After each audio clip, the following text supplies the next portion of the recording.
진실탐사 엔터테이너 있는 대로 다 까! 최경영의 이슈 오도독. 네, 최경영의 이슈 오도독 시작하겠습니다. 저는 KBS 최경영 기자고요. 아유, 어제 잠을 제대로 다 못 자서 방송 마치고 이슈 오도독 시작하는데 저도 굉장히 좀 힘드네요. 20대 대통령 당선인 결정됐습니다. 0.8%포인트 차 국민의힘 윤석열 후보가 당선됐고요. 앞으로 5년 동안 우리나라를 이끌 지도자입니다. 네, 선거 직후 따끈따끈한 분석 마련했습니다. 장성철 대구 카톨릭대학교 특임 교수님 나와 계십니다. 안녕하세요. 안녕하세요. 예, 김민하 평론가 나와 계십니다. 안녕하십니까? 안녕하세요. 예, 김봉신 메타보이스 대표님 나와 계십니다. 안녕하십니까? 안녕하십니까? 예, 우리가 최경영의 최강 시사에서 좀 이야기를 했기 때문에 이거는 수학 정석의 기본을 넘어서 실력 단계로 이슈 오도독은 좀 진행을 해보도록 하겠습니다. 구도와 후보 자체 그리고 이슈 이렇게 나눠서 한번 요인들을 분석을 해볼 텐데 구도 자체는 워낙에 윤석열 후보에게 유리했다 이런 말씀을 해주셨단 말이죠. 장성철 교수님은. 네. 그건 뭐 대부분의 평론가들이 다 동의를 하는 건데 어떤 구도를 말하는 걸까요? 이게 정권 교체 여론이죠. 음. 항상 50% 이상 정권 교체 여론이 더 많이 나왔고요. 정권 재창출 여론은 40% 내외 이런 식으로 좀 봐야 될 것 같아요. 그럼 대략 10에서 15% 정도 정권 교체 여론이 높았습니다. 그렇다면 야당 후보가 기본적인 구도에서는 10에서 15% 앞서 나가고 있다. 먼저 앞에서 시작하고 있다라고 봐야 되겠죠. 그러니까 구도 자체가 워낙 좋았기 때문에 윤석열 후보가 진다라는 생각을 저는 한 번도 안 했어요. 이렇게 접전 나온 것이 저는 지금도 놀랍고 당황스럽다라고 말씀드립니다. 근데 역으로 제가 한번 그러면 이런 식으로 여쭤볼게요. 문재인 대통령의 지지율은 선거 막판으로 가면 갈수록 40% 중반대까지 올라갔단 말이죠. 그러니까 40% 아래에 위치를 했었어요. 한 3개월 전에는. 그러다 꾸준히 상승을 했단 말이죠. 이거는 어떻게 분석을 해야 되죠? 그러면 어떻게 보십니까, 김봉신 대표는? 이게 사실은 보니까 정당 지지도 그다음에 이제 문재인 대통령 긍정 평가 그리고 후보 지지도가 사실은 이제 탈동조화되는 현상이 있었습니다. 탈동조화됐다. 예, 디커플링돼서 사실은 문재인 대통령에 대해서 긍정 평가하는 응답자 중에 이재명 지지세가 한 3분의 2가 이제 유지가 됐고요. 3분의 1 정도는 좀 이렇게 좀 왔다 갔다 했다라고 좀 보여줄 수가 있겠습니다. 김민하 평론가는 어떻게 보세요? 이 구도 자체 그러면 뭐 사실은 선거를 할 필요가 없었던 것인지도 모르는데 또 그 선거 결과는 굉장히 근소한 차이의 승리였단 말이죠. 그러니까 뭐 구도를 극복하기 위한 구도의 불리함을 극복하기 위한 이재명 후보의 노력도 있었던 것이고 여러 가지가 이제 겹쳤다고 보는데요. 그 문재인 대통령에 대한 유권자들의 판단까지 포함해가지고 전반적으로 좀 이 일견 정권 교체냐 아니냐라는 간명한 구도로 보였지만 사실 정권 교체란 뭐냐 그리고 정권 교체가 되면 한국 사회는 어떻게 되는 거냐 이런 복잡 다단한 판단들의 어떤 교차가 있었다고 저는 생각합니다. 그래서 이게 문재인 대통령이 이제 뭐 그 국정수행 지지율이 40%가 나오는데 왜 정권 교체 여론이 이렇게 높은 거냐 이런 것들을 봐도 유권자들의 신경은 좀 복잡했던 것 같아요. 실제로는 문재인 대통령을 특별히 미워해야 되는가? 그러니까는 이 정권의 잘잘못을 떠나서 문재인 대통령을 미워해야 될 만한 이유가 있는 거냐? 가령 과거 대통령들의 경우에는 무슨 뭐 친인척 비리가 있다든지 또는 대통령의 아주 측근이 권력형 비리에 연루돼가지고 엄청난 뭐 사건이 벌어졌다든지 게이트가 됐다든지 이런 것들이 있는데 문재인 대통령이 이제 그런 거는 사실 없었던 거잖아요. 다만 두 가지 정치적 문제하고 정책적 문제가 있었는데 정치적 문제라는 것은 이제 윤석열 검찰총장 징계 국면까지 가는 그 과정에서 국민들이 너무 피로함을 느꼈고 이거 너무 이제 개혁이라는 명분으로 권력을 너무 자의적으로 행사하는 거 아니냐 이런 불안감이 있어서 정치적 실망이 있었고 그 전으로 돌아가면 이제 조국 전 장관 문제에서 이른바 이 진보라고 하는 정치 세력의 어떤 도덕성이랄까 그런 것들이 이제 깨졌다 이렇게 평가하는 국면이 또 있었던 거고요. 그런 것들이 정치적 실패라고 하면은 정책적 실패라는 거는 결국 부동산으로 대표되는 국민들이 뭔가 정치적으로 혼란스러운 상황을 만드는 것까지는 그렇다 치는데 이 나에게 주는 어떤 이 민생이라는 영역에 있어서의 실익이나 이런 것들도 위협받을 수 있는 상황을 또 만들었구나 이런 실망감이 있었기 때문에 그게 크게 보면 이 정치적인 어떤 문제하고 정책적 실패가 이 정권 교체 여론의 어떤 근본이 아니었나 이렇게 생각을 하거든요. 그러면 여기에 맞서서 이재명 후보의 입장에서는 이 정권 교체로 이 달성하고자 하는 목표를 이재명을 지지하는 이재명 정권을 만드는 것으로도 달성할 수 있다는 것을 보여주기 위해서 노력을 했어야 되는 거고 그 노력을 실제로 했는데 그러나 이제 그 노력이라는 게 결과적으로 말씀드리면은 이 뭐 대장동 개발 의혹이라든지 이런 걸 통해서 애초에 가지고 있던 이재명 후보가 장점이라든가 이런 것들이 이제 퇴색이 되면서 다소 이제 역부족인 상황까지 갔는데 어쨌든 그럼에도 불구하고 불리한 구도를 넘어보려고 하는 노력이 성과가 없었던 건 아니라고 봐요. 결과적으로는 박빙의 승부에서 패배한 것이니까. 여야의 구도를 말씀을 하셨는데 사실은 민주당 내부의 구도 이것도 이재명 후보의 발목 한쪽을 계속 잡고 있었지 않았나. 그래서 정치 교체라는 그 구호가 상당히 늦게 나온 거거든요. 늦게 나왔습니다. 그러면 투표 한 2주 전부터 그 슬로건을 계속 걸었는데 그게 상대적으로 또 먹혔어요. 근데 왜 정치 교체라는 구호가 늦게 나올 수밖에 없었을까? 사실은 민주당의 주류가 아니거든. 그럼요. 예.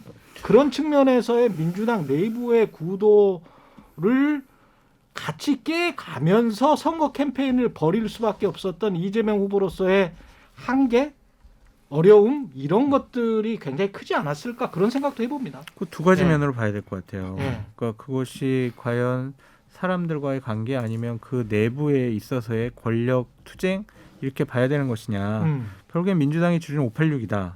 586의 기득권을 빼앗지 않고서는 정치 개혁을 할 수 없다. 라고 해서 처음에 1단계로 저희는 당내 기득권을 버리겠습니다 하면서 사선 같은 지역에 그렇죠. 4번 예. 동일하게 동일한 하지 지역구. 않겠다. 예. 그런 것을 내던졌는데 그거에 대한 호응이 당에서 없었어요. 그러니까 그냥 그걸로 끝났잖아요. 송영길 대표가 저희들 이렇게 하겠습니다라고 하고 호응이 계속 저도요 이렇게 나왔어야 되는데 그게 그냥 송영길 대표 차원에서 끝났잖아요. 예. 그러니까 그 부분이 탄력을 못 받았고 아 당내 개혁과 기득권 타파만 가지고는 안 되겠구나라고 생각을 해서 보다 큰 어젠다를 던진 거죠. 정치 개혁하겠다는데 싫어할 국민이 어디 있겠습니까? 그렇죠. 그리고 다른 당과 연정하고 통합하고 국정 운영을 같이 하겠다라고 하는데 정책 연합을 같이 하겠다고 하는데 싫어할 또 상대 당도 없잖아요. 그렇죠. 그러니까 이러한 부분에 있어서 좀 당내 세력들보다는 더 큰 개혁적인 이미지를 갖고 가기 위해서 던졌는데 그것이 어느 정도 좀 성공했다라고 보여지고 정권 교체라는 큰 아젠다에 대응하는 정치 교체를 꺼내 든 거는 이재명 후보의 개인적인 역량이 아니었느냐라는 생각이 들고요. 김연아 평론가님의 말씀에 좀 제가 반박을 하고 싶은 게 뭐냐면 문재인 정권이 권력형 비리가 없었다. 권력형 비리를 수사를 못하게 한 거죠. 그러니까 수사를 못하게 하니까 그것이 발견이 안 된 거지 권력형 비리가 없다라고 볼 수는 없어요. 그 수사를 못하게 한 것에 대해서 윤석열 검찰총장은 항거를 했고 그 권력과 맞서는 그러한 이미지를 갖고 대선 후보가 됐고 대통령이 됐다. 그렇게 봐야 될 것 같아요. 저는. 저는 근데 명분이라는 차원에서 말씀드린 거예요. 그러니까 지금 권력형 비리가 있다 말씀하셨는데 그걸 실제로 수사를 하고 이렇게 확인하지 않았기 때문에 있는지 없는지를 확정적으로 말할 수는 없는 부분이 분명히 있는 거잖아요. 그래서 이게 뭐 그렇게 보실 수 있고 또 없다고 권력형 비리는 없었다라고 평가할 수 있는 부분도 있고 여러 가지가 있을 텐데 제가 말씀드리는 거는 누군가 미워하기 위해서는 그러한 근거가 확실할 필요도 있는데 그렇지 않았기 때문에 문재인 대통령에 대한 국정수행 취지나 이런 걸 대답을 할 때 이거를 명확하게 이것 때문에 내가 잘못했다고 평가합니다라고 말하기 어려운 부분들이 분명히 있었다는 겁니다. 저는 그 부분이 지속적으로 윤석열 후보가 얘기하는 게 아니 울산시장 청와대 선거 개입과 관련해서 제대로 수사하려고 했더니 못하게 했다. 수사하려고 했더니 내 밑에 있던 핵심 참모들, 수사관들 다 좌천시켜버렸다. 다른 곳에 보내버렸다. 나는 손발이 다 묶였다. 월성안전 경제성 평가 관련해서도 수사하려고 했더니 갑자기 밑에 있는 지휘부들 다 딴 데로 보내버렸다. 그래서 나는 권력형 비리 수사할 수가 없었다라고 항거하면서 본인이 검찰총장을 그만두는 기본적인 요인으로 만들고 나왔잖아요. 그거에 대해서 많은 국민들이 환호한 것이고 그것을 좀 제대로 수사를 해야 된다라는 의미가 있는 거죠. 근데 지금 말씀하신 그런 사건들의 경우에는 첫째, 그럼 결국 수사를 안 했느냐 하긴 했습니다. 근데 이제 충분치 않았다라는 말씀을 이제 하시는 것 같고 두 번째로 이제 우리가 일반적으로 권력형 비리라고 말할 때는 그 권력을 활용해 가지고 저지른 범죄 뭐 이렇게 규정할 수도 있겠지만 돈 문제? 그걸 넘어서서 뭐 부정부패라든가 이런 것들을 연결되는 과거의 뭐 게이트라든가 이렇게 표현할 수 있는 그런 좀 더 이제 심각한 문제로 가는 그 부분을 또 국민들은 많이 평가할 것 같거든요. 그러니까 지금 말씀하신 이제 그 원전 문제라든가 그다음에 울산시장 그 선거 문제는 예를 들면 직권남용이라든지 이런 것으로 평가할 수는 있겠지만 그게 어떤 종류의 큰 어떤 부정부패로 연결됐다 뭐 이런 거하고는 좀 질적으로 다른 부분도 있는 거거든요.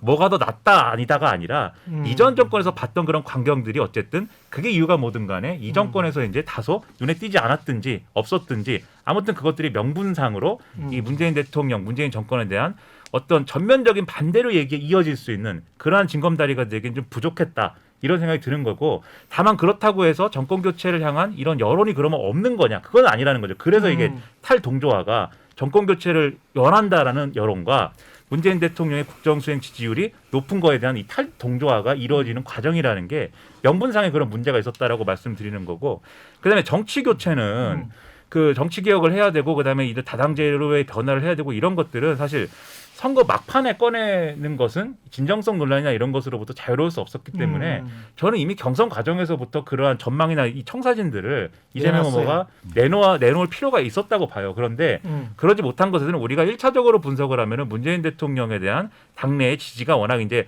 강하고 그러니까 쉽게 얘기하면은 친문 주류층이 좋아하지 않을 만한 이슈이기 때문에 그리고 그 정치개혁 얘기를 하면은 친문 주류의 어떤 그 지난 총선에서의 처신이나 이런 것들을 비판을 해야 되기 때문에 그래서 꺼내지 못한 거 아니냐 이렇게 평가할 수 있는 문제일 텐데 저는 과연 그것이 유일한 문제일까 저는 그것은 좀 의문이고 전략을 정확히 이렇게 좀 세우는 과정에서 판단에 미스가 있었다라고 생각을 하고요. 그 전략이 굳이 필요 없었다라고 생각을 했을 거예요. 왜냐하면 대장동 개발 의혹이 중간에 이렇게까지 커질 거라고 아마 예상을 못했을 거기 때문에 그것이 없었다고 하면은 이재명 후보가 그런 별다른 정치 교체나 이제 이런 카드가 없었어도 특히 중도층에서 뭔가 이재명 리더십이라는 거는 문재인 리더십하고는 좀 다른 거 아니야? 이런 개념이 있어가지고 그런 개념으로 승부를 볼 수가 있었을 것 같거든요. 하지만 대장동 개발 의혹이 불거지면서 이 중도에서의 어떤 위축이 있었고 동시에 대장동 개발 의혹이 나오니까 이거 당내에서도 그렇지 않아도 이재명 후보 비토층이 있는데 그 후보 잘못 뽑은 거 아니야? 이런 여론이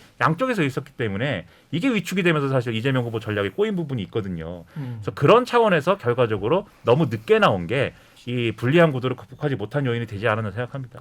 만약에요. 예, 김봉신 대표 말씀하시고 죄송합니다. 사실은 이제 제가 이런 말씀을 한번 드려보고 싶습니다. 정권 교체를 말씀 주셨는데 사실 그 설문 문항으로 따지면은 정권 교체도 가장 많이 하는 게 정권 교체도 정권 유지거든요. 그런데 이재명 후보 쪽에서는 유지를 하겠다. 지금 이 현 상태를 유지하겠다라고 그렇게 강하게 주장을 하지는 않았습니다. 그랬죠. 근데 이거를 지난 그 10년 전으로 보면 10년 전이 아니고 10년 전이네요. 박근혜 후보가 얘기했을 때는 박근혜 후보의 당선도 정권 교체다라는 그 조선일보의 기사가 이제 크게 나옵니다. 당시 이명박 대통령일 때. 그렇죠. 예. 근데 사실은 여당 후보이기는 하지만 그것도 정권 교체다라고 이렇게 얘기가 됐었는데 지금은 이제 그런 말들이 들어갔단 말입니다. 그런데 이제 정권 교체와 유지라고 하지 말고 차라리 정권 교체와 정치 대전환이라든지 이렇게 각을 세웠어야 됐는데 그러한 브랜딩 작전에서 완전히 이제 전략 전술에서 실패한 케이스가 되는 것이죠. 그리고 이제 방금 말씀 주셨는데 대장동 이슈가 확 떠올랐을 때가 사실은 이제 11월 전에 10월 정도입니다. 그때 이제 국회에서 아시다시피 국정감사를 했었죠. 뭐 그런 과정이 이제 넘어갔을 때 11월, 12월 사이에 사실 그 이재명 후보가 이제 메타버스에 굉장히 치중을 하면서 표를 많이 얻기는 했습니다. 예, 표심을 얻기는 했는데 이때 방금 말씀하신 것처럼 브랜딩 전략 중에서 큰 메가 이슈로서 이제 저품질 정권 교체가 아니고 고품질 정치 대전환이다. 이런 것들을 크게 먼저 내세우는 그러한 전략이 좀 있었어야 했는데 그게 좀 없다 보니까 소확행 차원에서의 이제 작은 공약들은 맞아. 이제 차별화 우위를 얻기가 어렵거든요. 이게 누구 건지든 인식이 잘 되지를 않고. 그래서 이제 그런 부분에서 약간 좀 밀린 거고 근본적으로 따지면 아까 말씀드렸다시피 유지가 아니다라는 말을 정확하게 할 수 있을 정도의 당내 세력을 가지고 정치 개혁을 추진할 수 있는 자신감, 변화의 확신을 유권자한테 줬어야 되는데 그게 좀 딸렸다. 이렇게 좀 볼 수가 있겠죠. 우리가 이제 만약에라는 단어를 놓고 반출을 해보면 세 가지 부분에 있어서 이재명 후보가 좀 실기한 부분도 있었고 이러한 부정적인 요소가 없었으면 선거가 어떻게 됐을까라고 우리가 반출해 볼 수가 있을 것 같은데요. 기본적으로 먼저 긍정적이고 적극적인 측면에서의 이슈는 방금 말씀하신 정치개혁 관련된 문제를 작년 12월 10일부터 1월 6일 사이에 올해 1월 6일 사이에 이재명 후보가 윤석열 후보보다 지지율이 높았을 때가 있었어요. 대략 한 보름 정도. 예. 그때 잘 나갈 때 저희는 정치개혁 하고요. 저희 가진 기득권 다 버리고요. 국민 여러분을 위해서 정치개혁 하겠습니다. 라고 먼저 던졌으면 상대 당, 그러니까 예를 들면 안철수 후보라든지 심상정 후보가 좀 더 진정성 있게 받아들였을 것이고 그렇죠. 국민들도 야 그래 지금 이길 것 같은데도 저런 약속을 해? 3개월이나 남았는데. 네.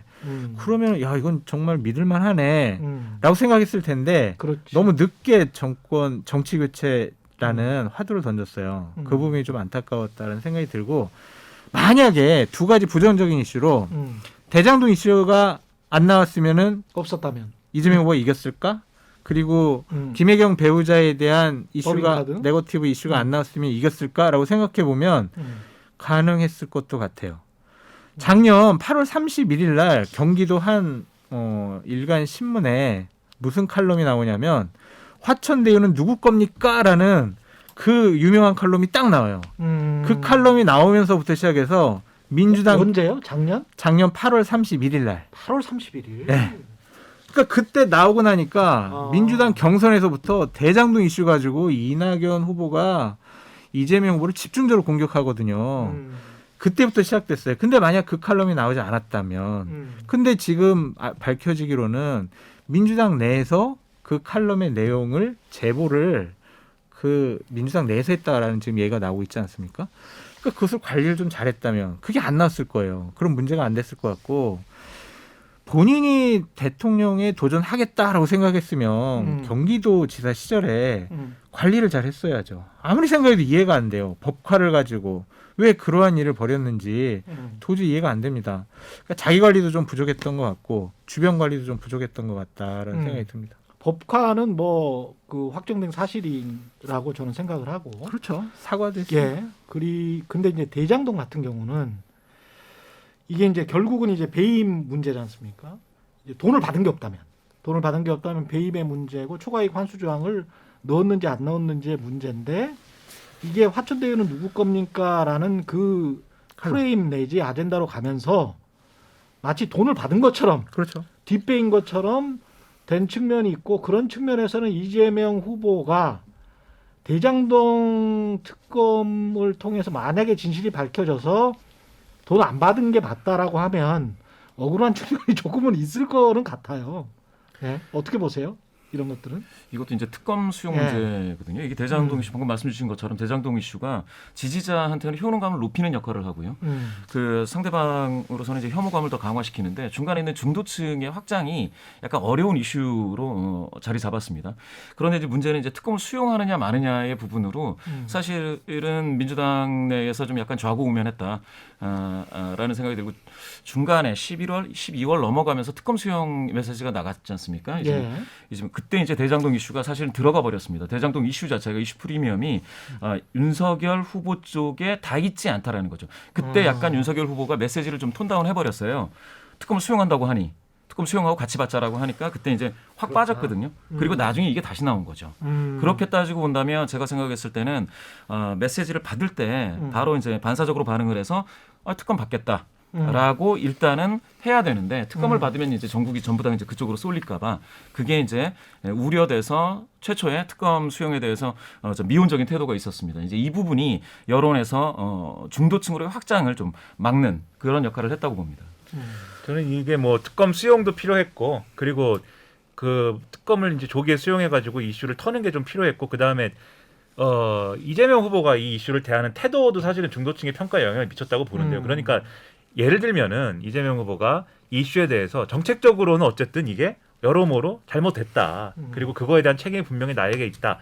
여기에 좀 줄을 두고 그런데 이러한 부분은 나는 억울하다고 생각한다라고 하면서 좀 이거를 좀 뭐랄까요 신실하게 해명해가는 과정. 예를 들면은 가수 타블로 씨가 굉장히 억울한 일을 당하지 않았습니까? 예. 근데 거기에 대해서 무슨 이런저런 반박을 하고 뭐 화를 내고 소용없거든요.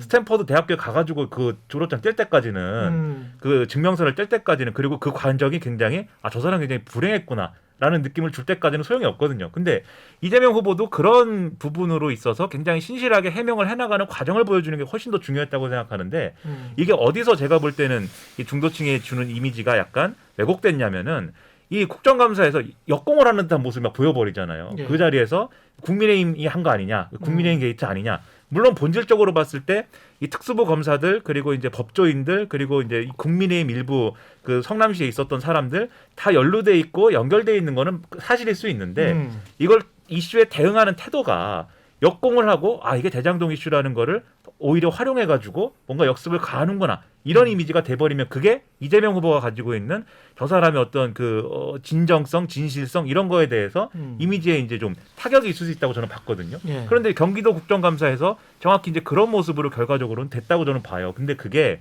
지지층에서는 그것이 일시적으로 아 그래 국민의힘 게이트지라고 하면서 공격할 수 있는 어떤 요인이 돼서 지지층 결집에는 도움이 됐을 텐데 결과적으로는 그게 중도층 위축을 이제 이렇게 회복할 수 없는 단계로 가는데 하나의 징검다리가 된 게 아니냐라는 점에서 그 부분에 대한 이제 좀 판단 미스도 있지 않았나라고 저는 생각합니다. 그러네요.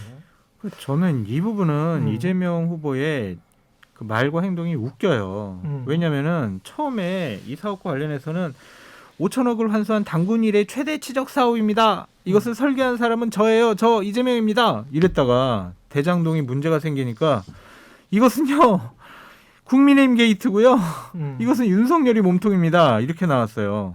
앞뒤가 안 맞잖아요. 이율배반적인 얘기를 본인 입으로 했다라는 것 자체가 이 본인 발언에 대한 신뢰성을 하락시킨 것이고 투표일 3일 전에 그 우상호 선대본부장이 한 언론사에 나가서 이런 고백을 해요. 예. 윤석열 후보를 대장동의 몸통이라고 할 수는 없다. 그러나 이재명 후보가 몸통이라는 주장은 상당 부분 희석됐다. 이게 무슨 말이에요? 아이, 윤석열 후보가 몸통은 아니지만 우리 몸통 아니게 하려고 그냥 윤석열 후보 몸통이라고 우리가 공격한 거예요. 이런 자기 고백이거든요. 그러니까 이러한 것들을 보면은 대장동 문제는 꺼내는 순간 이거는 이재명 후보에게 불리한 이슈예요. 근데 나중에 이제 전국 전망할 때 이야기하려고 했는데 나왔으니까 그냥 이야기를 해보죠. 대장동 특검을 만약에 지금은 이제 야권이 됐잖아요. 당선인이 있고 이런 상황에서 대장동 특검을 지금 계속 이야기가 전체적으로 한번 진실을 밝혀보자. 우린 너무 억울하다. 뭐 그래서 민주당이 그렇게 나온다면 이제 받느냐 안 받느냐 두 개가 있는데 어떻게 될 것 같습니까? 민주당이 강하게 주장하지 않을 것 같아요. 민주당이 강하게 주장하지 않을 그리고 것이다. 국민의힘도 하자고 안 할 것 같아요. 적극적으로. 그냥 윤석열 후보가 지속적으로 지금 얘기하는 것처럼 검찰 수사 제대로 하도록 한번 지켜보자. 검찰 니들 한번 제대로 수사해봐. 이걸 좀 먼저 지켜볼 것 같아요. 특검이 너무 위험스러워요. 뭐가 나올지 모르잖아요. 우리 박근혜 국정농단 특검 때도 중간중간 뭐가 튀어나와가지고 대응이 안 되잖아요. 특검 대응이 안 됩니다. 그래서 이 부분에 대해서는 서로 소극적으로 행동하지 않을까 싶어요. 저도 좀 그럴 가능성이 있다고 보는 게 예. 이 윤석열 후보 어쨌든 검찰총장 출신의 대통령이 되는 거 아닙니까? 그리고 아마도 이 다른 분야에 대해서는 뭐 전문가들의 의견을 들어가지고 합리적으로 결정한다고 얘기했지만 검찰에 관련된 문제는 아마 본인의 신념이 있고 소신이 있기 때문에 그렇겠죠. 검찰의 독립성을 키워줘야 되고 이 문재인 정권에서 검찰 개혁 때문에 많이 무너진 이런 검찰의 어떤 부분들을 복구해야 된다라고 굉장히 강력하게 생각을 하고 있을 거예요. 그러면은 이것을 어떤 국회 논의를 통해서 특검을 통해 가지고 지금 대장동 이슈를 다루는 것보다 물론 그거의 유불리에 대한 판단도 있겠지만 검찰이 스스로 이것을 수사를 하도록 만들어서 검찰에 좀 길을 세워주고 싶은 마음도 있을 것이고 그리고 이거는 좀 뭐 억측일 수도 있겠습니다만 뭐 민정수석 실을 폐지해 가지고 검찰이 직접적으로 이제 통제하지 않는다고 윤석열 후보는 이제 얘기를 했는데 당선인 얘기를 그랬죠? 했었는데 예. 과연 그렇게 될 거냐 저는 그렇게 되지 않을 것 같거든요. 아마도 윤석열 당선인이 뭐 이 검찰 조직하고 예. 심지어 이제 어떤 뭐 검사의 경우에는 독립투사라고 얘기를 하면서 독립운동가라고 얘기를 하면서까지 접근을 했는데 제가 볼 때는 이 눈치 코치 다 잘 맞아서 이제 할 수 있는 부분이 분명히 있기 때문에 굳이 이 논의를 국회로 가져가 가지고 특검에 손에 맡긴다. 이거는 선택하지 않아도 된다라고 생각을 할 것 같고요. 그리고 민주당의 경우도 이게 어쨌든 대선에서 졌지 않습니까? 대선에서 졌으면 이 그다음부터 내부 문제 굉장히 복잡할 거거든요. 또 지방선거가 바로 있기 때문에 그렇죠. 그러면은 서로 이제 뭐 때문에 누구 때문에 진 거냐 이런 책임 추궁도 해야 되고 그렇겠죠? 그다음에 지금 그래도 이 불리한 구도에서 이 정도 격차로 진 거면은 잘한 거 아니야? 뭐 이런 얘기도 해야 될 것이고 그런 과정인데 대장동 특검을 하자라고 적극적으로 얘기를 하는 게 누구에게 무슨 도움을 주려고 하는 거야? 이게 얘기가 안 맞을 수 있어요. 왜 이제 와서 이재명 후보한테 또 상처를 또 남기려고 하는 거야? 안 그래도 졌는데 뭐 이렇게 될 수가 있기 때문에 구조적으로 이게 본격적으로 막 이렇게 동력을 가지고 굴러가기가 쉽지 않은 구조인 것은 확실하다 이렇게 생각합니다. 저는 저 김봉신 대표께 좀 여쭤보고 싶은 게 예. 정권 교체 여론이 굉장히 높았지 않습니까? 50%를 거의 늘 상의를 했는데 왜 정권 교체를 원하는지에 관한 질문 같은 거는 했었습니까? 이 정권 교체가 이제 정책적으로는 부동산이라고 다들 알고 계신데 그게 이제 그런 분석이 틀리지는 않습니다. 맞는 거고 정량적으로 봐도 정책적으로 보면 부동산에 사실 관심들이 많았고요. 갤럽에서는 조사가 이제 긍부정을 물어보고 그 이유를 또 이제 오픈으로 묻는데요. 사실은 부동산 문제가 지난 한 2년 동안 계속 탑이었습니다. 부정평가의 이유로. 그렇죠. 그런데 이제 이게 계속 밀고 간 측면이 있죠. 그렇다 보니까 정권 교체 민심에 부동산이 이제 영향을 미친 것도 있고요. 두 번째는 정권 교체에 대해서 그러면 문재인을 교체하자는 거냐 또는 여당을 교체하자는 거냐 이 부분에서 사람들 중에 일부는 그러면 민주당 즉 더불어민주당을 교체해야 된다라고 하는 사람들도 상당히 많았습니다. 그거는 사실은 뭐 당명 하나 바꾼다고 해서 달라질 거는 아니지만 또 그 정체성을 다 송두리째 바꾸라는 것은 아니지만 더불어민주당이 총선 있지 않습니까? 총선에서 상당히 그 많은 의석을 얻고도 사실은 우리를 돌봐주지 않는다라는 인식들이 굉장히 팽배하고요. 그다음에 이제 고강도 방역으로 인한 그 피해에서 지원이 미적지근하다. 이런 측면에서 여당에 대한 서운함이 상당히 많았습니다. 지금까지 모든 여당들은 큰 선거를 앞두고 다들 무릎 꿇고 한 번씩 뭐 삼보일배가 됐건 아니면은 사과를 한다든지 무리를 일으킨 사람을 뭐 자른다든지 출당을 시킨다든지 뭐 이런 조치를 취해서 나름 자정 활동을 하고 있다라는 걸 보여줬는데 이번에는 그게 좀 미온적이었던 거죠. 그 상태에서 그냥 그 대선으로 가서 끝까지 치렀는데 그래도 상당히 많이 얻긴 했지만 정권 재창출에는 실패한 거죠. 그러니까 부동산 민심은 부글부글 하는데 별다른 정책은 그다음에 별다른 인사는 취하지 않았다. 그런 측면에서 이제 국민들이 느끼는 이른바 저는 이제 이런 단어를 쓰고 싶은데 민주당 뭐 586 그런 이야기를 하지만 제가 쓰는 단어는 신기득권으로 생각을 하고 있는 게 아닌가 국민들이. 그래서 민주당의 현직 의원들 그다음에 이제 다선 의원들 그리고 이제 민주당 정권에서 어떤 높은 위치에 오른 사람들 근데 자기의 역할을 그만큼 못 해준 사람들에 대해서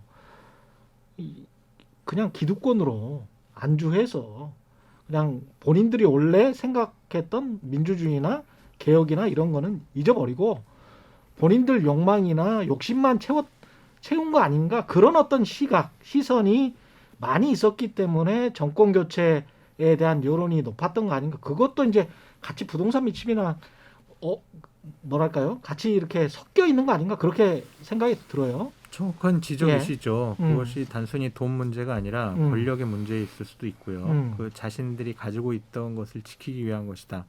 방어막을 친 것 같아요. 쭉 이렇게. 근데 그 방어막이 상식적이어야 되는데 국민들이 보기에는 비상식적인 얘기를 통해서 방어막을 쳤거든요.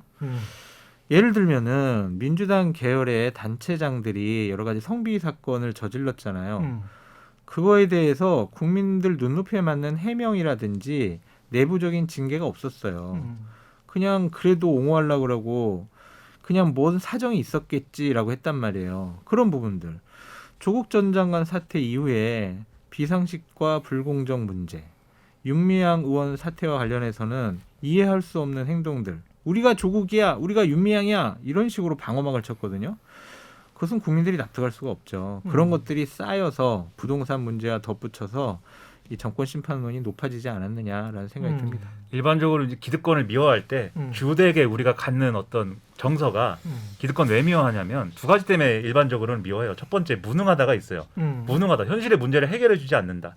그게 이제 정책적 실패다라고 평가하는 그 부분인 거고요.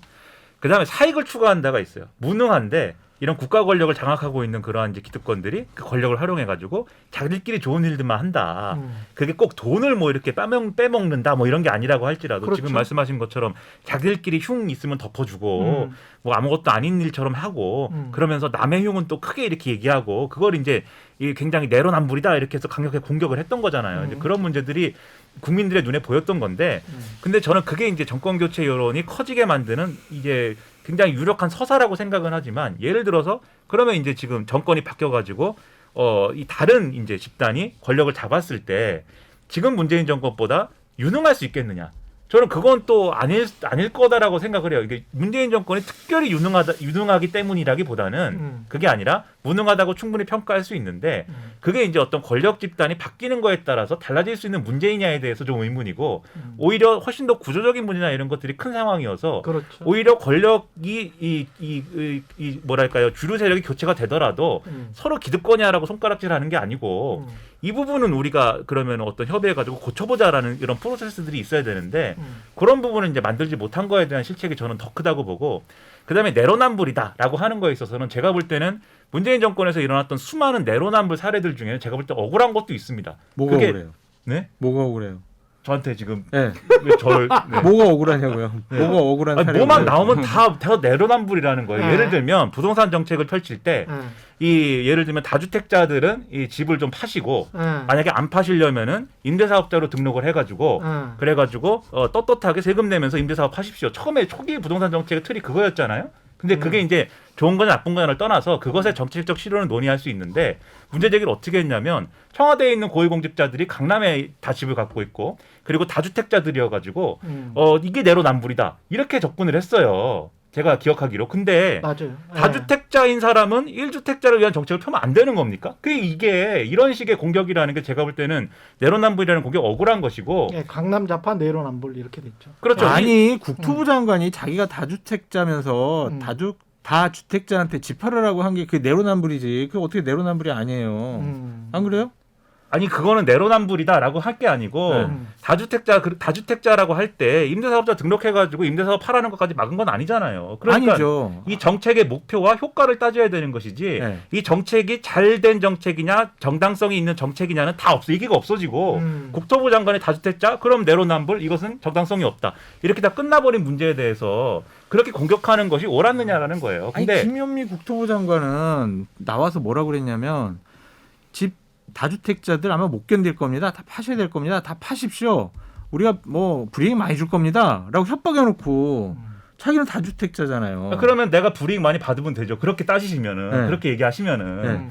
그러니까 모든 어떤 정책의 어떤 방향 문제를 그 정책을 수행하는 사람이 그 정책의 내용하고 어디에 들어가 있느냐를 따져가지고만 어떻게 평가할 수 있냐는 거죠. 그러면서 임대사업자에게 혜택을 주는 걸 했단 말이에요. 그럼 본인을 위한 거 아니겠어요, 그러면은? 그건 또 다른 문제이지 않습니까? 임대사업자 등록을 또 했으면은 그렇게 얘기할 수 있겠지만 그런데 임대사업자 등록을 유도하면서 혜택을 줄 때 내가 많이 먹기 위해서 임대사업자 등록에 혜택을 주려고 한 것이냐 아니면 다주택자들을 임대사업자 등록을 시켜가지고 민간 임대 시장을 선진화시키려고 한 것이냐 이거에 대한 평가가 있어야 되잖아요. 근데 후자에 대해서는 얘기를 안 합니다. 그냥 내로남불 얘기만 하지. 자기네들은 지금 다주택자면서 아니 안 근데 팔고 그런 제가 이 문제 관련해서는 취재를 많이 해와서 사실은 박근혜 정부 때 취했던 정책이에요. 네. 다주택자 그 임대사업자 등록시켜가지고 어떻게든 조금 혜택을 줄 거니까 4년이든 8년이든 장기 보유 특별 공제를 해줄 테니까 그렇게 좀 하세요. 근데 이제 2018년에 문재인 정부에서 그걸 더 확대 실시를 한 거죠. 그러니까 이제 근데 이제 그 일치성, 그러니까 이 사람들이 보기에 처음에 그 김현미 장관이 투기가 부동산 가격 급등의 원인이었다라고 6월 청문회에서 계속 주장을 하고 계속 그쪽으로 몰고 갔단 말이죠. 그래서 이제 합동조사반이 뜨고 뭐 이런 식으로 쭉 가다가 갑자기 그 2018년에 그쪽으로 이제 방향을 확 바꿔버리니까 그게 겹쳐지면서 이거는 그때는 계속 강경 정책을 취하더니 이런 온건한 정책을 취했을 때 어떤 그 설명이 있었어야 되는데 그 설명이 많이 부족하면서 사람들이 위선적이다라고 느낀 거예요. 또 제가- 성과도 네. 바꿨잖아요. 제가 얘기를 네. 하는 게 그래서 내로남불이라는 공격 중에 억울한 사례도 있는데 음. 라는 거에서 지금 말씀하셔가지고 끊은 거잖아요. 근데 왜 그 말도 나는 김민하 평론가의 말도 뒤 얘기를 하려고 그랬는데 충분히 이해가 되는 게 평론가끼리 이럴 수 있습니까? 죄송합니다. 충분히 이해가 되는 게 기회를 얘기하려고 한 게 그 네. 문제를 정치적으로 다루는 맞아요. 방식에서 실패했다는 거예요. 맞아요. 근데 그리고 언론도 사실은 문제가 있는 게 제가 이제 관련해서 보도를 하면 박근혜 정부 때 가령 최경환 장관이랄지 최경환 부총리랄지 무슨 뭐 그때 안종범 그 경제수석이었죠. 다 강남에 사시잖아요. 강남에 사시고 주거지를 거기에 가지고 있고 그다음에 소유를 다 하고 있고 그다음에 우병우 수석은 뭐 얼마나 부자입니까? 근데 관련해서 상속이나 강남에 산다는 것만 가지고 KBS가 보도를 한 적은 없어요. 그거는 그런 식으로 보도를 하면 안 됐었는데 조중동이 2017년에 문재인 대통령 취임한 이후에 아주 이상한 잣대. 강남에 1주택만 있다고 하더라도 다주택까지는 저는 장석철 평론가의 말이 일리가 있다고 봐요. 근데 강남에 1주택자인 뭐 장하성이랄지 뭐 이런 사람들 있잖아요. 단지 부자다라는 이유로 강남에 산다는 이유로 강남좌파다 내로남불이라고 해버리면 다음에 이 공정한 어떤 정치, 공정한 정책을 펼 때 똑같은 비난을 만약에 민주당이나 다른 언론이 한다면 저는 안 하겠지만, 예?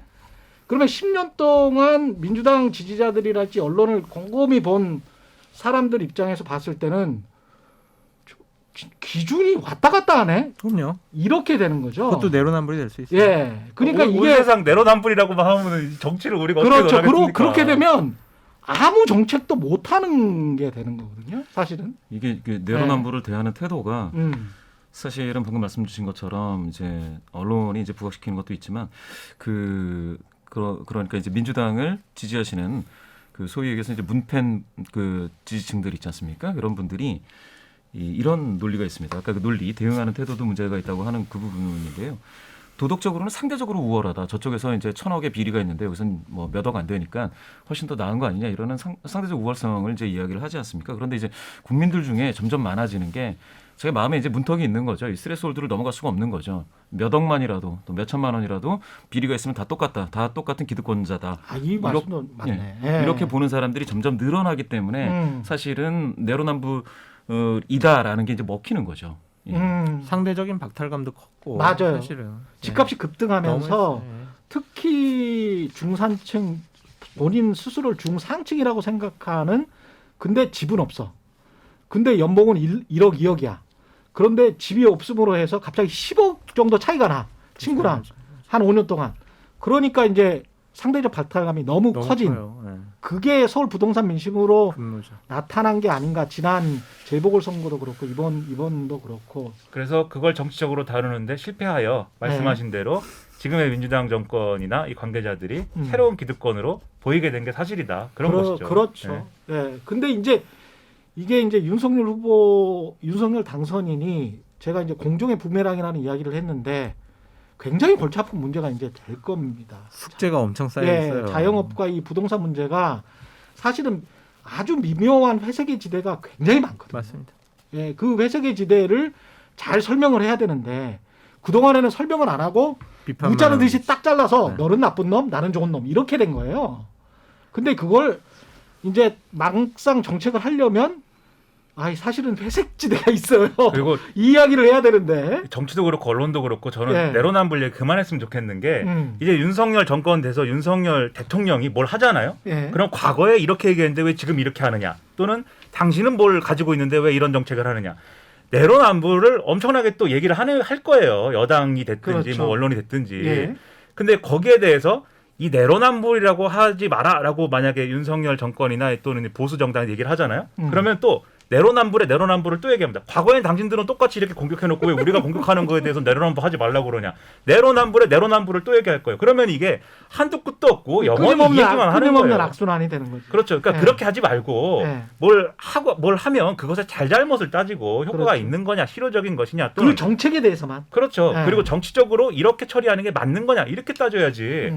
개인이 갖고 있는 어떤 성향이나 뭐 개인이 갖고 있는 어떤 내용에 대해서 내로남불을 계속 따지기 시작하면은 뭐 이건 우리가 이슈 오도독 이런 걸 할 필요도 없습니다. 이름도 내로남불로 바꾸고 최경영의 내로남불로 하고 뭐 그렇게 하는 거죠. 서로 내로남불만 얘기하는 거죠. 네. 김민하 평론가님이 아주 정확한 지적을 하셨는데 이제 윤석열 후보 같은 경우에는 남 탓을 못 해요. 예. 비판을 이제 못 해요. 그렇게 될 것 같아요. 이제 예. 본인이 실력을 검증해야 된단 말이에요. 이전에는 쉬웠어요. 문재인 정권 잘못했어요. 이거 방역 이거 잘못됐어요.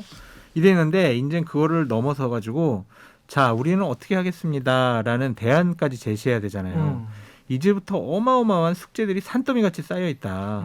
이게 자칫 잘못해가지고 이걸 잘 해결하지 못하면 처음부터 삐끗하면요 허니문 기간도 없을 것 같아요. 숙제가 너무 많아서.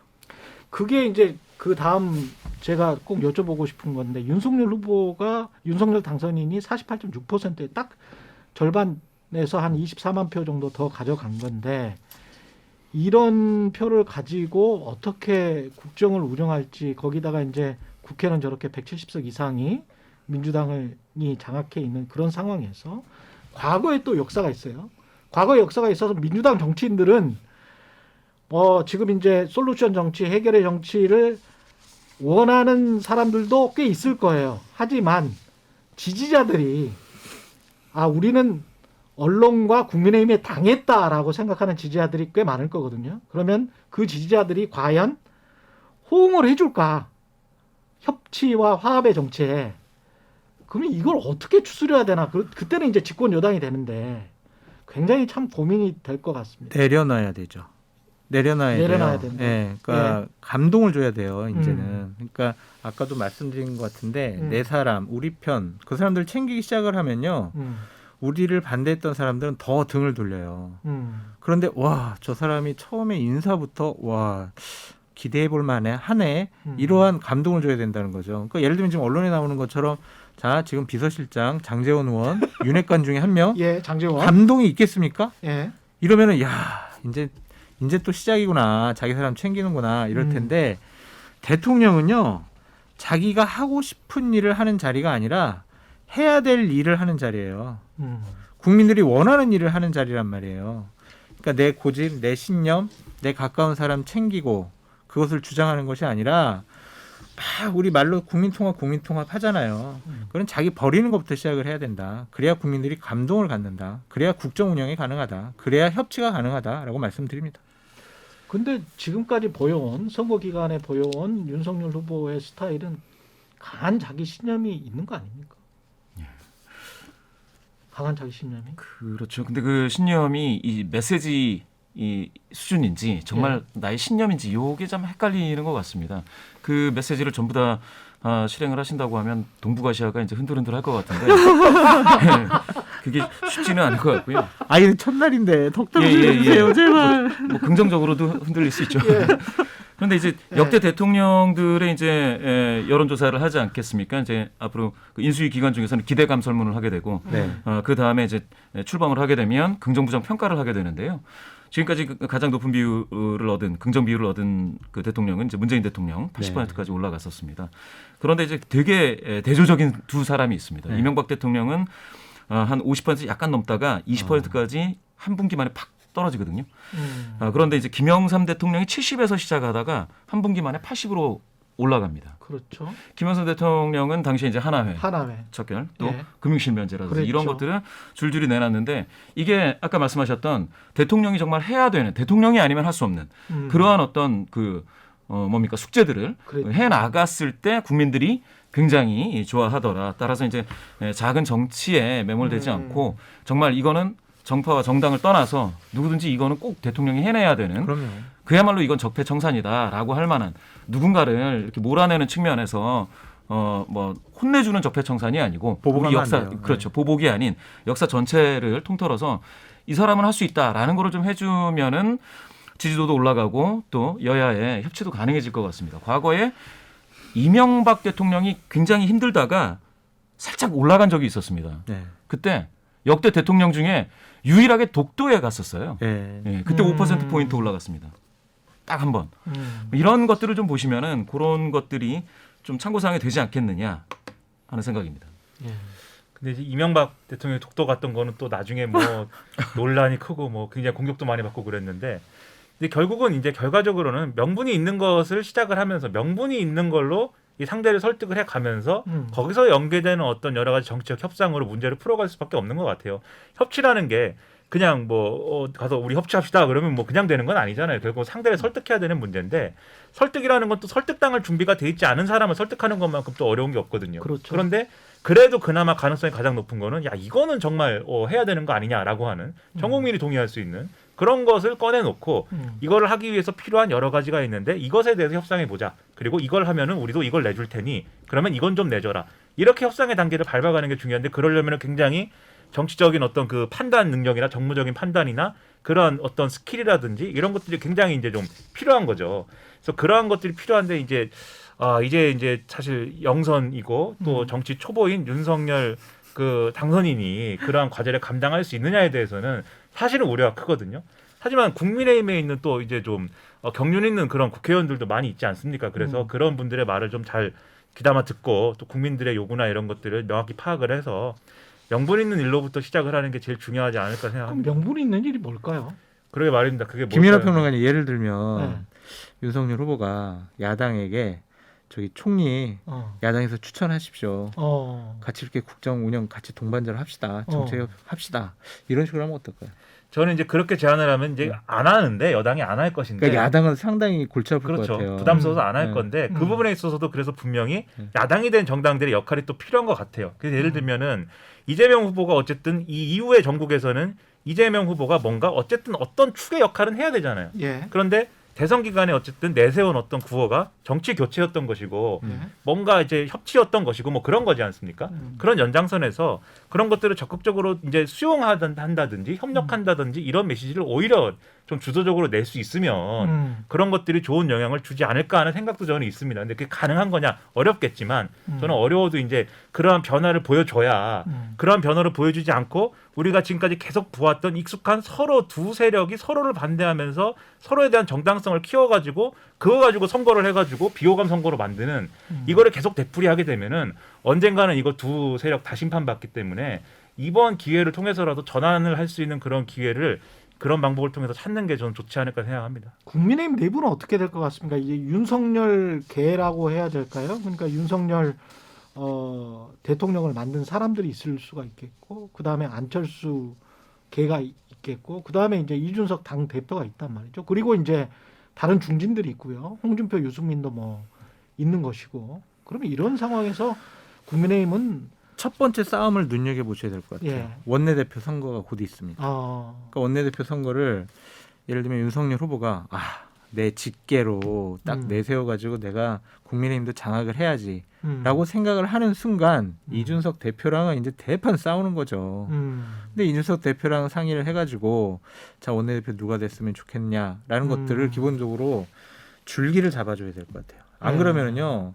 중진 의원들이 서로 지금 이번에 하겠다고. 또 두 분이나 들어왔잖아요. 정우택 의원, 네. 또 김학용 의원, 그러네요. 또 무척하고 싶어하는 권성동 의원도 계시고 권씨들의 대결이 펼쳐진다 뭐 이런 전망도 있고. 그럴 수도 권성동 있어요. 의원은 법무부 장관 가시는 거 아니에요? 야당이 가만히 있겠습니까? 그래서 그 원내대표 선거를 네. 어떻게 당대표와 당선인이 조율해 나가는가 그걸 한번 눈여겨보셨으면 좋겠어요. 민주당도 이게 선거 후 폭풍이 만만치는 않을 것 같아요. 그러니까 이것도 분명히 지금 선거를 하는 과정에서 이재명 후보가 분명히 선전을 한 거는 사실이란 말이죠. 민주당 후보로서는 가장 많은 득표를 했기 때문에. 그러면 이재명 계라는 게 선거하면서 지금 생긴 것이고 그동안에는 거의 소수였고 거의 자리가 없었는데 기존의 노무현, 문재인의 적자라고 할 수 있는 그룹이 분명히 있을 것이고요.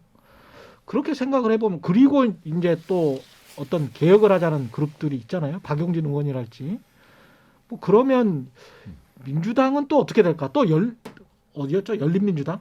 열린민주당과 지금 합당을 한 상황이기 때문에 그쪽에 있는 국회의원들이랄지 그 당 지지자들은 또 다른 생각을 그렇죠. 가지고 있을 거란 말이죠. 네.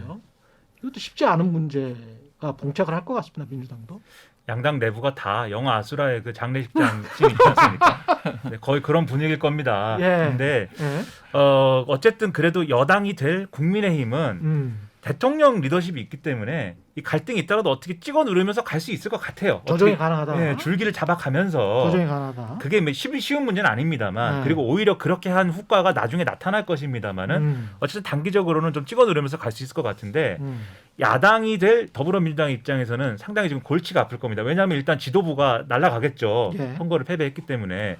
그러면 비대위 체제가 될 것인데 비대위를 어떻게 구성하느냐부터 막 뭐 이렇게 뭐 골치가 아플 것이고 그리고 앞서 말씀드렸다시피 선거에 대한 책임론에 더해가지고 지방선거 공천 문제까지 다 엮여가지고 그리고 잠복돼 있는 이제 막 이렇게 생겨난 개파 문제까지도 막 이렇게 엮여가지고 상당히 골치 아플 것인데 그거를 가닥을 잡아줄 존재가 지금 없어요. 구심점이 될 만한. 맞아요. 그래서 그게 이제 골치가 아프고 상당히 지리멸렬해질 가능성이 있겠는데 그런 부분을 탈피하기 위해서라고 하면 사실 비대위원장을 잘 모시는 게 또 중요할 수도 있습니다. 그런데 위원장? 근데 그것도 사실은 치사한 해결법이 아니겠습니까? 또 그래서 꼭 그 얘기를 하는 것이냐라고 하면 비대위 저는 체제로 지금 가기로 했죠. 무조건 가야죠. 뭐. 그럴 수밖에 없는 것이죠. 대표가 그렇죠. 이제 뭐 네. 직을 유지하기 어려울 것이기 때문에 그래서 비대위를 구성하는 문제를 현명하게 풀어야 되고 그것은 강력한 리더십을 쥐어주는 수밖에 없을 것 같은데 잘 될 것인가는 아직 잘 모르겠습니다. 제가. 그리고 이제 윤석열 대통령이 되면 뭐가 변할까? 우리가 바랄 수 있는 게 뭘까? 근데 사실은 제가 최경영의 최강시사나 이슈 오도독을 하면서도 사실 국민들 기대 수준을 자꾸 낮춰드리고 싶었던 것이 정치나 대선 끝나고 나서 5년 만에 뭐가 확 변할 거라고 생각하시는 국민 유권자들이 많은데 사실은 우리가 구조적으로 그런 나라는 아니거든요, 지금. 이미 선진국에 진입을 했고 사회 경제적으로 상당히 고착화된 나라 중에 하나예요. 그래서 원하는 대로 팍팍 모든 것이 변하는 그런 나라는 아니기 때문에 저도 이거는 윤석열 정부의 성공을 위해서라도 국민들의 기대 수준을 조금 낮췄으면 좋겠다. 그런 생각을 하면서도 그러나 그런 낮춰진 기대 수준이라도 만약에 이제 국민들이 이성적으로 생각을 한다면 윤석열 정부가 어떻게 그 한국의 정치를 변화시키고 경제나 외교를 어떻게 풀어가는 게 좋을지 그 말씀을 좀 해주시면 좋을 것 같습니다. 제가 네. 좀 짧게 말씀드리면 본인이 한 약속을 지키면 돼요. 약속을 지켜라. 네, 본인이 새벽에 한 약속을 지키면 됩니다. 헌법을 존중하고 야당과 협치해서 국민을 잘 모시겠습니다라고 얘기했잖아요. 그거 이상 어떠한 우리가 것을 더 바라겠어요. 그 약속을 제발 좀 지켜줬으면 좋겠다. 협치하시면 되고요. 헌법 존중하시면은요 공정과 상식적인 나라 기본적으로 다 됩니다. 국민을 잘 모시면은요 국민들이 무엇을 원하는지 국민들에게 편안하고 국민들이 어려움을 좀 타개 나갈 수 있는 여러 가지 제도와 정책들을 마련할 수가 있거든요. 그러니까 자기의 머릿속 신념 고집만으로 정책을 만들거나 그것이 국정 운영의 기본축이 되면 안 된다. 항상 국민의 눈높이에 맞게 전제 조건은 야당과 협치해 나가면서 더 큰 전제 조건은 헌법을 존중하면서 본인이 한 약속만 지키면 된다라고 좀 말씀드려요. 그래서 제가 고민스러운 거는 국민의힘 강령 2020년 9월에 만든 거를 제가 꼼꼼히 읽어보면서 너무 잘 만들어가지고 잘 만들었어요. 예, 저는 그거 보니까 국민의힘 당원 입당하고 싶더라고. 네. 그대로만 했으면 좋겠는데 윤석열 후보가 후보 시절에 당선인이 후보 시절에 내놨던 메시지와 강령이 지금 너무 달라. 그게 만약에 신념이면 당의 자당의 강령과도 지금 다른데 이거 어떡하나 이런 걱정이 좀 들어요. 예. 그러니까 현명한 그 국민의힘의 의원님들과 전문가들이 잘 코치하는 수밖에 없는 거고요. 그거는. 근데 아까 말씀하셨듯이 이제 이 특히 경제적인 영역, 그다음에 사회 정책인 부분, 그다음에 외교 안보 이런 것들이 대북 정책을 제외하고는 이 진동할 수 있는 폭 자체가 그렇게 크지 않다고 저는 생각합니다. 대내외적인 조건 때문에. 그렇죠. 예, 예. 우리가 놓여 있는 조건 때문에 그렇죠. 이 대통령의 의지 하나만 가지고 엄청나게 다른 체제가 되는 것은 불가능한 것이고 예를 맞습니다. 들면은 예. 제가 대통령이 돼가지고 예를 들면 지금 안 그래도 문재인 정권은 사회주의 정권이다라고 막 공격을 했는데 보수 정치의 일부분에서 제가 대통령이 돼갖고 뭐 이제부터 우리나라는 사회주의다라고 하면 사회주의가 되겠습니까? 이게 안 되죠. 제가 한다는 게 아니고 예를 들어서 네. 그런 것처럼 마찬가지로 이 크게 변화하지는 않겠는데 문제는 이제 그러한 것을 이제 굳이 시도하려고 하는 과정에서 생기는 여러 가지 정치적 리스크들이 정치적인 불안을 야기하는 것이고 그 정치적인 불안을 야기한 것 때문에 이 발생하는 여러 가지 추가적인 문제가 더 큰 거죠. 그래서 이제 그런 부분들은 최소화하기 위해서라도 이제 지금 가지고 있는 이제 이런 관료제라든가 뭐 그렇게 강조했던 전문가들의 어떤 판단 이런 걸 잘 따르는 그러한 약속을 지키는 게 필요할 것 같고 오히려 윤석열 후보가 유세장에서 했던 얘기들은 유세장에서 했던 많은 얘기들이 있습니다. 예. 그런 얘기들은 이제는 잊어버리시라. 잊어버려야 돼요. 예, 하면 안 되는 얘기를 너무 많이 했어요. 거기서 네, 무슨 과거에 무슨 혁명 이론에 사로잡힌 무슨 운동권들을 출신들을 배제해야 되고 그런 거는 오히려 정치적인 자분만 만들어내는 거기 때문에 잊어버리시는 게 좋고 대북 정책과 관련돼서는 이게 큰 변화를 예고했습니다. 큰 변화를 예고를 한 것 같지만 또 잘 보면은. 문재인 정권이 대북 정책을 이렇게 전향적으로 추진할 수 있었던 배경은 정권의 의지를 가지고 추진한 것도 있지만 그것도 사실은 대환경에 그렇죠. 이게 짝이 맞아서 그랬던 그렇죠. 거예요. 미국이 예. 트럼프 정권이었고 아주 비일상적인 비일반적인 어떤 해법을 추구했고 그게 김정은 위원장하고의 어떤 그런 것들이 이해가 맞았기 때문에 가능했던 거고 만약에 오늘 문재인 대통령이 새로 선출이 돼가지고 대북 정책을 해야 된다. 이게 못할 겁니다. 이전처럼 그렇죠. 해법을 못 그렇죠. 만들 거예요. 예. 그래서 그 부분은 이제 지금의 어떤 대세를 또 따라갈 수밖에 없는 조건이기는 한데 다만 그렇다고 해서 북한하고 이제 윤석열 후보가 약속한 것처럼 북한이 비핵화와 관련된 어떤 이 가시적인 성과를 보여주지 않으면 어떠한 협력도 하지 않을 것처럼 하는 거는 과거 보수 정권에서 이미 그것은 검증된 해법이에요. 안 되는 걸로 오히려 북한의 핵능력과 미사일 능력만 키워주는 결과를 낳은 걸로 어차피 북한하고 대화를 해야 되고 뭔가 풀려고 하는 시도들은 계속 해야 됩니다. 그래서 그런 것들을 일부러 멀리하지는 말았으면 좋겠다 이런 생각입니다. 예. 김홍신 대표님. 예. 저도 일단은 이제 그 국민적인 어떤 공감대를 크게 얻을 수 있는 게 윤석열 후보 시절 지금은 당선자이지만 일본과의 관계에 대해서 좀 전향적으로 좀 검토하겠다라는 이야기들을 했지 않습니까? 이제 예. 그런데 이제 그 뒤에 후쿠시마 방사능은 없지 않느냐 뭐 이런 말씀을 하셔서 좀 학부모들 이렇게 좀 우려를 낳았는데요. 그럴 게 아니고 이제 오래된 7광구 개발 같은 경우에 일본의 협조를 이제 이끌어낸다든지 하면 요거 하나만으로도 사실은 대단히 큰 일을 한 대통령으로 그렇죠. 예, 예. 남을 수도 있을 것이다라는 생각이 들고요. 또 하나는 이제 문재인 정부가 굉장히 그 노력을 했는데도 불구하고 세 가지 소득주도 성장, 혁신 성장 그리고 공정경제 이 세 가지 중에 소득주도 성장에 발목 잡혀서 나머지를 많이 이제 달성을 하지 못했는데 가령 그때 나왔던 혁신 성장의 어떤 규제 개혁이라든지 이런 부분들은 지금 산업의 성장과 맞물려서 좀 노력을 해본다든지 하면 상당히 큰 성과를 거둘 수 있는 지금 환경이 이미 조성이 되어 있다라는 게 있겠습니다. 예. 제발 사드는 빨리 배치하지 마시라. 사드는 배치 하신다고 말은 했지만 그거는 설마 아니겠죠? 그게요. 예. 이제 막 그런 외교 안보적인 문제 있잖아요. 예. 그럼 정말 행정부에 최고의 유능한 사람들이 쫙 둘러싸요. 그렇죠. 그래서 당선인님 그 공약이 안 되는 이유가 이렇습니다라고 하면서 보고서를 이만큼 해가지고 딱 해줘요. 예. 그러면은 또 거기에 홀라당 넘어가고 그래요. 그렇죠. 예. 잘못하면은 지금 사실은 우크라이나 우리가 푸틴을 이겨내라고 응원은 하고 있습니다만 나토나 EU 가입도 못하고 전쟁만 하다가 끝날 가능성이 높잖아요. 죽죠. 예. 그래서 망할 수 있죠. 나토나 EU나 미국의 의도를 충분히 파악하고 대외 정책을 하는 게 중요하지 않을까 그런 생각을 합니다. 지금 경량이긴 경량인 것 같아요. 그게 이제 러시아의 침공도 침공이고 예. 미국과 EU의 의도도 의도지만 예. 이게 가져오는 이제 세계 질서의 변화라는 게 예를 들면 독일하고 일본이 재무장을 하잖아요. 그렇죠. 이걸 기회로 해가지고 그렇죠. 아베 신조 전 총리가 막 핵공유를 이제 우리도 해야 된다고 막 주장하지 않습니까? 이런 것들이 가져오는 어떤 변화가 있어요. 그래서 그렇습니다. 이 변화라는 것도 이전의 외교안보 환경과는 완전히 다른 건데 이 변화에 잘 대처하기 위해서는 자기 중심이 있어야 되거든요.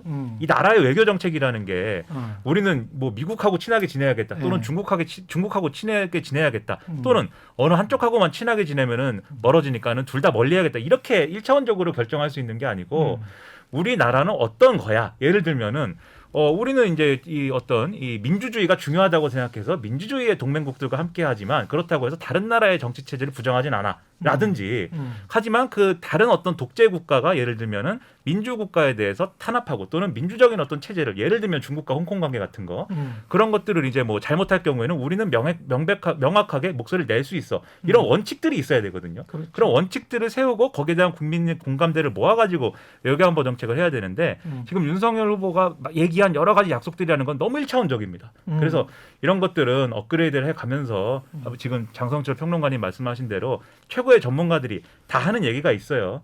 네, 이 공헌은 한 게 있으니까 전문가들의 말을 듣겠다고 네, 말을 많이 들으시기 바랍니다. 옳으신 말씀입니다. 검찰 설마 검찰 공화국 언론 되죠. 탄압 그 안 돼요. 과거에 이제 이명박 박근혜 정부 때 뭐 그때는 이제 국정원이었지만 그때 또 언론 탄압이 좀 있었고 그렇게 돌아가지는 않. 안 돼요. 그러면 진짜 예. 퇴행이죠, 퇴행. 과거로 회귀는 안 됩니다. 예. 미래로 가야죠. 근데 언론 노조를 박살낸다고 하신 것 같은데. 불안불안해요. 그게 가능하지도 않고요. 예. 또 그렇게 하면은 나라가 처음부터 얼마나 또 흔들리겠습니까? 이명박 박근혜 정권 때 그런 일을 하려고 했다가 여러 사달이 났지 않았습니까? 그러한 잘못된 되풀이는 하지 않을 것으로 보여집니다. 그 가령 뭐 열린공감 TV랄지 가만두지 않을 거야. 저도 가만두지. 아주 좀 우려가 되는 부분은 이제 예. 그런 말을 그냥 선거 과정에서 한 말이면은 저도 이제 뭐 꼭 그렇게 하지 않을 수 있다. 장평론가님 말씀처럼 예. 상식적으로 풀어갈 수 있다 생각하는데 예.